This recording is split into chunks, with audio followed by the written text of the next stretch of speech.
Hey everyone, welcome back to Make the Music. In today's video, we're going to be matching the Soundgarden guitar tone primarily from the album Super Unknown.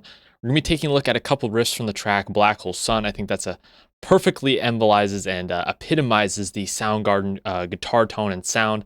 Definitely one of the most notable grunge guitar tones that we get throughout the 90s. Chris Cornell and the rest of the crew really putting together an amazing sounding grunge record. If we dive into what's actually used on that album, there's plenty of interviews with Michael Beinhorn, who produced the record. Chris Cornell was definitely known to use things like Mesa Boogies. He had his custom Gretsch. He also used some Fender guitars on the record. So it's not like one completely consistent guitar sound throughout the entire record, but it's kind of in that grunge vein of using the Mesa Boogie. Personally, I'm not the biggest fan of the Mesa Boogie sound, but it perfectly encapsulates the grunge sound of the 90s. It's got beefy low end, it's got fizzy top end. It really kind of works well in that arrangement. So I'm going to dive in here into my session. We're going to use Bias FX2 to try and match this tone, specifically like the main riff sound from the chorus part, maybe that clean intro sound there. If you're struggling to get guitar tones in your home studio, I have a guide called the 5 Steps to Amazing Guitar Tones. You can go ahead and download that guide in the description down below. It's 100% free. Go ahead and check that out there. If you're struggling with your music productions or your recordings, you can go ahead and work with me in the description there. All right, let's dive into the session. Okay, so you can say you have a pair of DIs pan left and right. They're clean. They sound like this.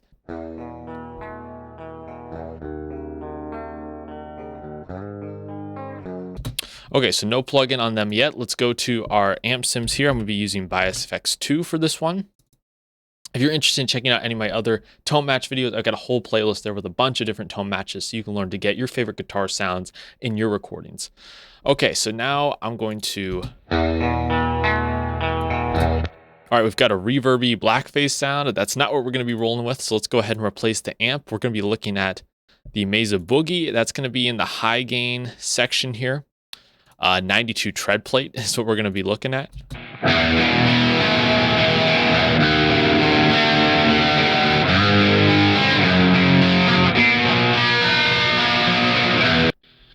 All right, that one's actually pretty close. Let's dial in this tone though. So I'm going to enable the gate.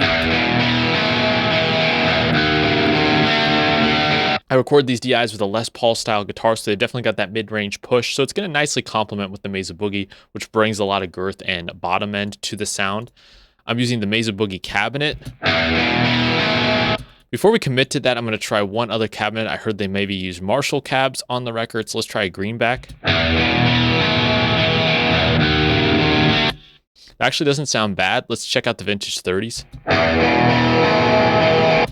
That's got too much mid-range for me, so let's go back to the greenback. I'm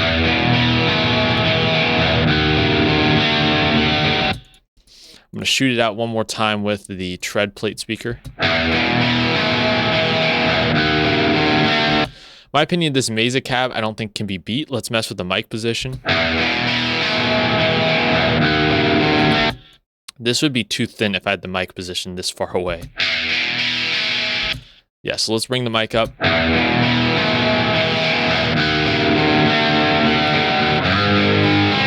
have it positioned slightly off center to add some richness to the tone. Let's dial in the gain.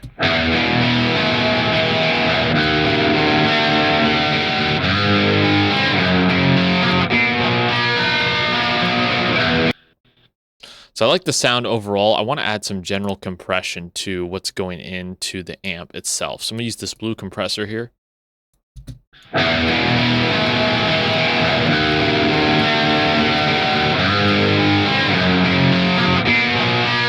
That's just helping me drive the tone a bit. Let's go to the EQ portion. Let's bring in this EQ here. Let's see if we can make some changes. There's a little bit too much brightness.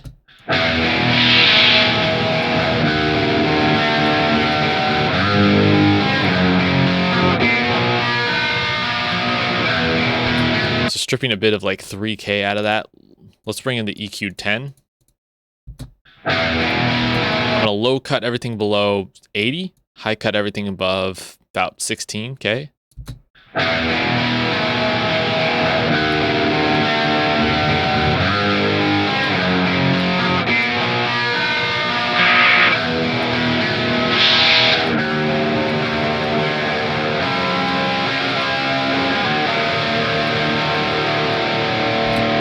That sounded pretty close to me. Let's add just a slight bit of reverb to the entire tone, like a room sound, to get it sounding sort of realistic. Let's try what the studio reverb has. Okay, that's way too wet.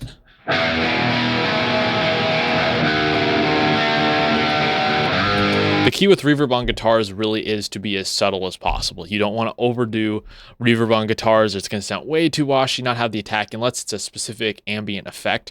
But on rhythm guitars, they're supposed to be distorted up front. You really want it kind of floating in the background, just adding the space to your tone. You see I have the mix knob down quite low. I upped it. It just sounds ridiculous. So let's go like 2. I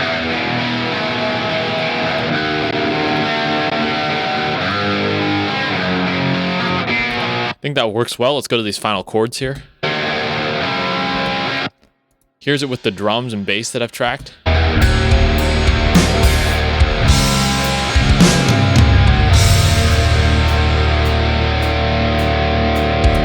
That works pretty well for me. Let me go and upload that to the tone cloud here.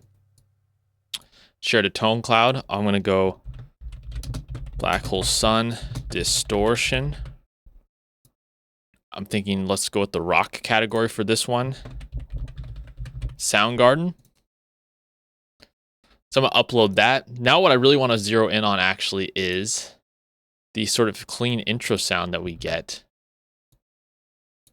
in the very beginning of the track. On the track, it's panned all the way to the right. I'm going to bring it center so we can actually hear what's going on.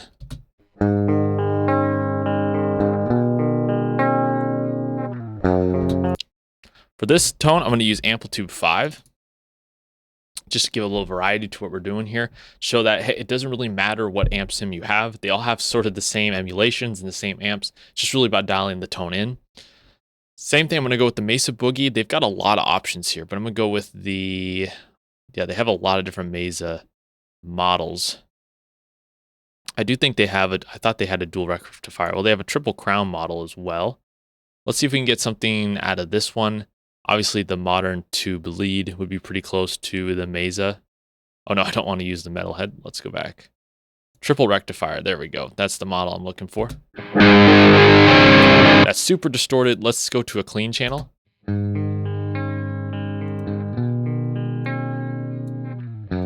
Let's see what channel 2 would do. Too much distortion. So we gotta go with the clean. The pushed has too much gain.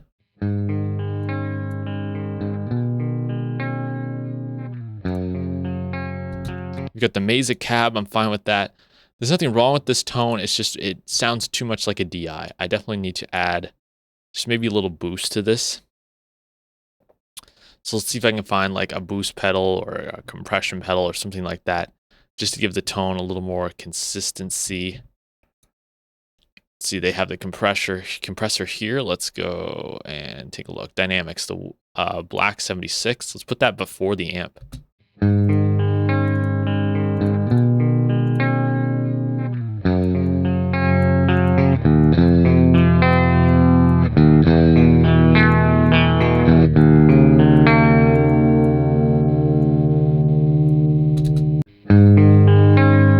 You see that's already a lot more consistent sounding. Let's see if we can add just a little more gain to this.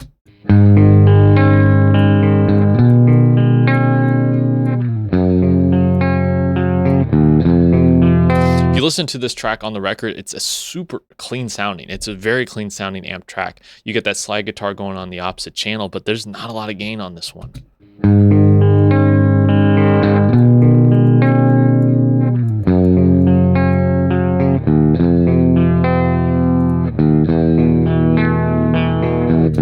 We could come in with some EQ afterwards just to take down some of the low frequencies.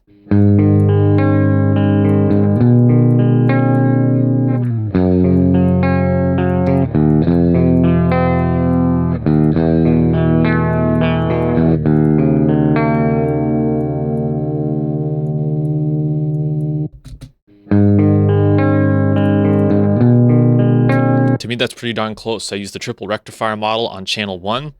Sounds good to me. So this is what it sounds like in the context of the track here. I also have a slide guitar track that I'm going to unmute.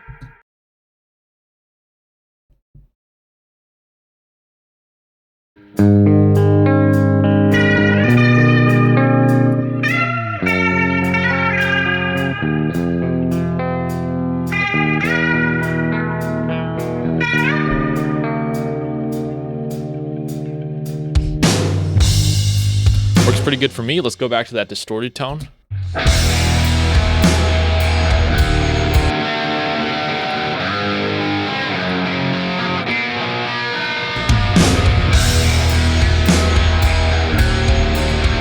There you go. That's how to get a Soundgarden style guitar tone using Bias FX2 and Amplitude 5. If you have any questions about those tones, leave a comment down below and pick up that free guide if you're looking for some help building guitar tones in your home studio. Super cool, super awesome sounding grunge guitar tones. You gotta love Soundgarden. You gotta love Chris Cornell. Just an ingenious track as a whole, but Mesa Boogie triple rectifier, and you're basically good to go with a lot of Soundgarden stuff. So I hope that video was helpful. Like and subscribe to the channel as well. And anyways, I will see you guys next time.